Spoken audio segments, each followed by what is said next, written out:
नमस्कार, बीएनएन में आपका स्वागत है। मैं हूं मिथिलेश द्विवेदी।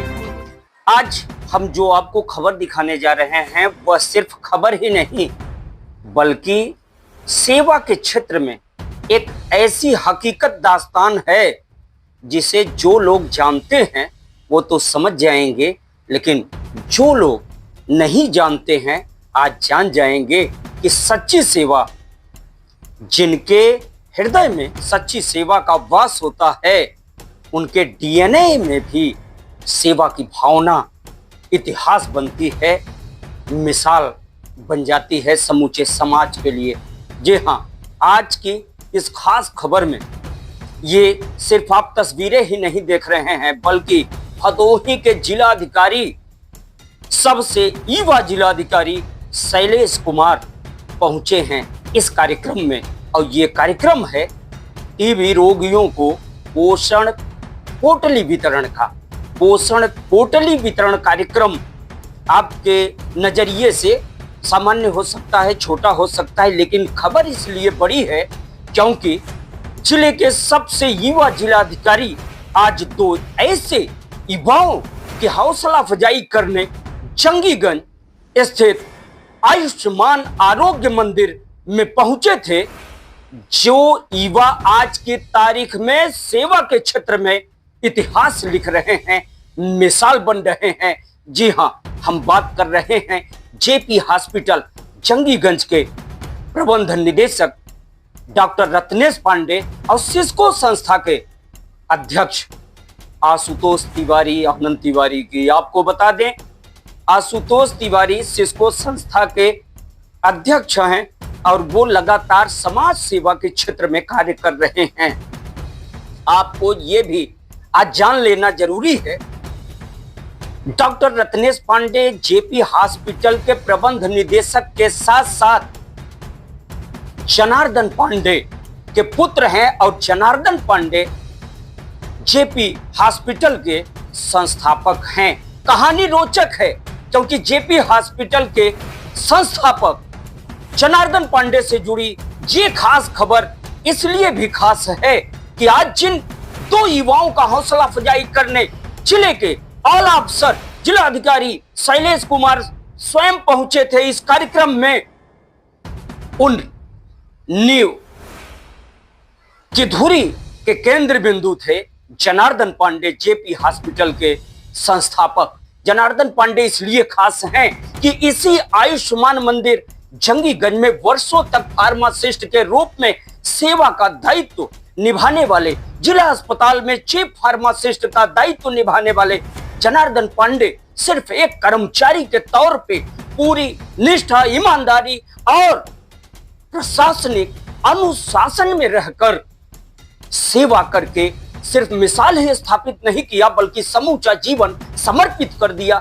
उसी सेवा भाव से उन्होंने स्थापित किया जंगीगंज में जेपी हॉस्पिटल की नींव डाली और उनके द्वितीय पुत्र डॉक्टर रत्नेश पांडे चिकित्सक के रूप में आज दायित्व संभाल रहे हैं। लेकिन सेवा के क्षेत्र में डॉक्टर रत्नेश ने कम उम्र में जो बड़ी दास्तान लिखी है उस पर आज आपको गौर करना चाहिए कि एक फार्मासिस्ट के बेटे चिकित्सक डॉक्टर रत्नेश पांडे आज आशुतोष तिवारी के साथ, जो सिस्को संस्था के संस्थापक और प्रेसिडेंट हैं, के साथ मिलकर जिला जेल में बंदियों को चश्मा वितरण से लेकर कंबल वितरण, अनेकों कार्य, फिर आप खिलाड़ियों को, जो तीरंदाजी के खिलाड़ी थे, उनको यंत्र उपलब्ध कराना, लगातार कार्य करते हुए ये इस तरह की पोटली वितरण कार्यक्रम कराना उसी आयुष्मान मंदिर पर जहां पिता जीवन के तमाम वर्षों के साथ क्षेत्र के 50 गांवों की सेवा करते हुए अपनी लंबी उम्र गुजार दी, उसी आयुष्मान मंदिर में आज पहुंचे जिले के जिलाधिकारी शैलेश कुमार। और शैलेश कुमार ने दोनों युवाओं डॉक्टर रत्नेश पांडे और आशुतोष तिवारी के हौसला अफजाई में क्या कुछ शब्द कहा है, जरा आप इसे सुन लीजिए, फिर हम आपको सुनवाते हैं आज क्या कुछ कहा है जिलाधिकारी ने मेरे इस सवाल पर कि इन दोनों युवा किस तरह की गाथा लिख रहे हैं, इनके लिए आपके शब्द क्या हैं, क्या कुछ कहा है भदोही के जिलाधिकारी ने, सुनिएगा और फिर उन दोनों युवाओं से हम आपकी मुलाकात कराते हैं। सुनिए। कार्यक्रम के आयोजक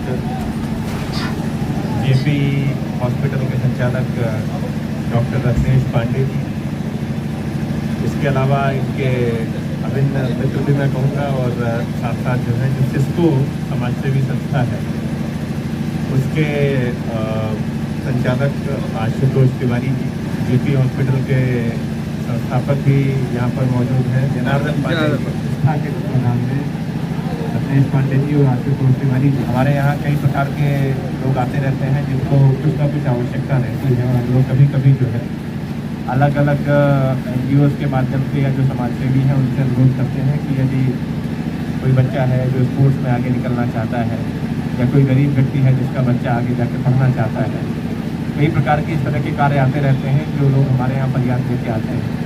तो आज जैसे समाज सेवियों के माध्यम से हम लोग ऐसे लोगों की मदद कर पाते हैं। तो पूर्व में भी जो है डॉक्टर रत्नेश पांडे जी ने पुलिस के माध्यम से मैंने देखा कि कई जगहों पर जो है हेलमेट इत्यादि वितरण का कार्य किया। इसके अलावा जन जागरूकता के कार्यों में भी आपकी रुचि रहती है।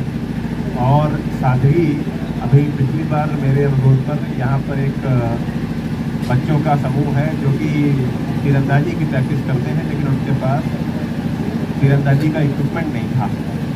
तो जब इनके नॉलेज में आया तो उन्होंने स्वेच्छा से आके कहा कि साहब अगर आपकी इच्छा हो तो मैं जो है इन बच्चों के लिए कुछ अपनी संस्था के माध्यम से मदद करूँ। तो जब हम लोगों ने ग्रीन सिग्नल दिया तो इन्होंने जो है 9 बच्चों को तीरंदाजी की किट भी उपलब्ध कर दी। तो इसके लिए पुनः मैं जो है उनको उनकी संस्था को विशेष रूप से रत्नेश पांडे जी को और आशुतोष तिवारी जी को धन्यवाद देता हूँ। आयोजकों का धन्यवाद देता हूँ, DPO साहब और CMO साहब जी की लगातार इस प्रकार के कार्यक्रम करवाते रहते हैं। और जितने भी हमारे जो है ट्यूबरकुलोसिस से पीड़ित रोगीगण हैं उनको जो है विभिन्न प्रकार की सुविधाएँ इस योजना के अंतर्गत मिल रही हैं। मैं पुनः जो है सभी को धन्यवाद देते हुए अपनी बात करता हूँ। ये जिलाधिकारी भदोही शैलेश कुमार थे, जिन्होंने अपने संबोधन में 2-4 बार नहीं बल्कि कई बार डॉक्टर रत्नेश पांडे और आशुतोष तिवारी के साथ जनार्दन पांडे को संबोधित किया। बहरहाल उन्होंने जागरूकता की दिशा में देखिए, प्राथमिक स्वास्थ्य केंद्र जंगीगंज पर आज एक कार्यक्रम का आयोजन किया गया, जिसमें समाजसेवी संस्था सिस्को है, इसके प्रतिनिधि और साथ साथ जो है यहाँ के जो क्षेत्रीय समाजसेवी हैं डॉक्टर रत्नेश पांडे, इनके तत्वाधान में एक पोषण पोटली वितरण का कार्यक्रम जो हमारे TB के पेशेंट होते हैं उनके लिए रखा गया। इस कार्यक्रम के अंतर्गत 100 पोषण पोटलियों का वितरण किया गया है जो जरूरतमंद लोग हैं। और जनपद प्रशासन की ओर से और स्वास्थ्य विभाग की ओर से लगातार जो है ये प्रयत्न किया जाता है कि जितने भी हमारे ट्यूबरकुलोसिस के रोगी हैं उनकी सही पहचान करी जाए, समय पर पहचान हो, उनको सही उपचार दिया जाए और उनको जो है जो DBT है उसके माध्यम से उनके खाते में धनराशि पहुंचाई जाए।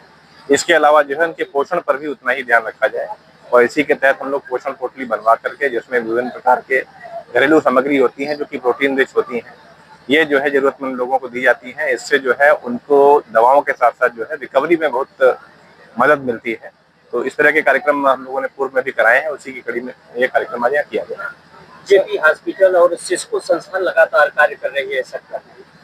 देखिए, पूर्व में भी जो है इस संस्था के माध्यम से कई प्रकार के जो है कार्य इस तरह के किए गए हैं, जिससे कि आम जनता को या खासकर हमारे जो स्पोर्ट्स के खिलाड़ी हैं उनको, और जो यातायात माह वगैरह हम लोग आयोजित कराते हैं उसमें भी जो है जन जागरूकता का कार्य करते हैं। साथ साथ हेलमेट वितरण या इस प्रकार के विभिन्न प्रकार के कार्यक्रम इनके द्वारा किए जाते हैं। समाज में कोई व्यक्ति रहता है और समाज के बीच में रहता है तो निश्चित तौर पर जो है उसका एक दायित्व ये बनता है कि समाज को जो है वो कुछ ना कुछ वापस भी दे। तो मैं बिल्कुल जो है इस बात के लिए सराहना करता हूँ सिस्को की टीम का और डॉक्टर रत्नेश पांडे जो कि जेपी हॉस्पिटल के हैं कि उनके द्वारा जो है इस तरह का कार्य लगातार किया जा रहा है और हम आगे भी अपेक्षा करेंगे कि इसी प्रकार के कार्यक्रम को करते रहें। और अब बारी है उन दोनों युवाओं से मुलाकात कराने की, उन दोनों युवाओं को जानने की कि सेवा का ये जुनून की हौसला अफजाई करने आज जिलाधिकारी इस कार्यक्रम में पहुंचे, इन दोनों के कर्म क्षेत्र में पहुंचे, गृह क्षेत्र में पहुंचे और क्या कुछ जिलाधिकारी ने कहा इसे तो आपने सुना। इन युवाओं का क्या कहना है, सुनिए डॉक्टर रत्नेश पांडे, आशुतोष तिवारी। जिलाधिकारी महोदय ने आज जेपी हॉस्पिटल और सिस्को संस्था के सामाजिक कार्यों की सराहना की है। जैसा कि आप जानते हैं कि हम लोग पूर्व में ही इस तरह की जो भी सामाजिक कार्य हैं उसको करते आ रहे हैं, और इस कार्य की शुरुआत जो हमारे युवा जिलाधिकारी हैं ऊर्जावान, जब मैं पहली बार उनसे मिला तो उनसे बातचीत के दौरान मुझे प्रेरणा और ऊर्जा मिली। मन्नू मांगलिक जो कि हमारे मित्र भी हैं और हमारे प्रेरणा स्रोत भी हैं, हमारे गार्जियन भी हैं, उनसे मिलकर मुझे एक ऊर्जा मिलती है और हमेशा उन्होंने एक सकारात्मक कार्यों के लिए मुझे प्रेरित किया है। आशुतोष जी क्या कहें? धन्यवाद मिथिलेश जी। जैसा कि आपने देखा कि हमारी संस्था सिस्को और जेपी हॉस्पिटल के साथ मिल करके हमने 100 टीबी के मरीजों को पोषण पोटली बांटने का काम किया, और हमारा ये कार्यक्रम करने का माध्यम सिर्फ जरिया ये था कि लोगों में टीबी के प्रति अवेयरनेस फैलाना, क्योंकि आप देखेंगे कि प्रतिवर्ष हमारे भारतवर्ष में तकरीबन पिछले वर्ष का अगर आप डेटा निकालेंगे तो 3.5 लाख लोग टीबी से मारे गए, और ये आंकड़ा प्रति घंटे अगर आप निकालेंगे तो शायद 37 से 38 व्यक्ति की मौत टीबी के कारण हो रही है। ये आंकड़ा बहुत बड़ा है और लोगों का ध्यान इधर जाता नहीं है, क्योंकि लोग टीबी को बहुत हल्के में ले लेते हैं और जिसके कारण उनकी मृत्यु हो जाती है। तो हमारा कार्यक्रम करने का उद्देश्य ये था कि टीबी के प्रति लोगों में जागरूकता फैलाना, और हमारा सौभाग्य रहा है कि डीएम साहब ने स्वयं और सीएमओ साहब स्वयं आकर के इस कार्यक्रम को संचालित। आज के लिए बस इतना ही, फिर मिलेंगे एक सच्ची, रोचक और पारदर्शी खबर लेकर आपके बीच। तब तक के लिए दीजिए इजाजत। नमस्कार।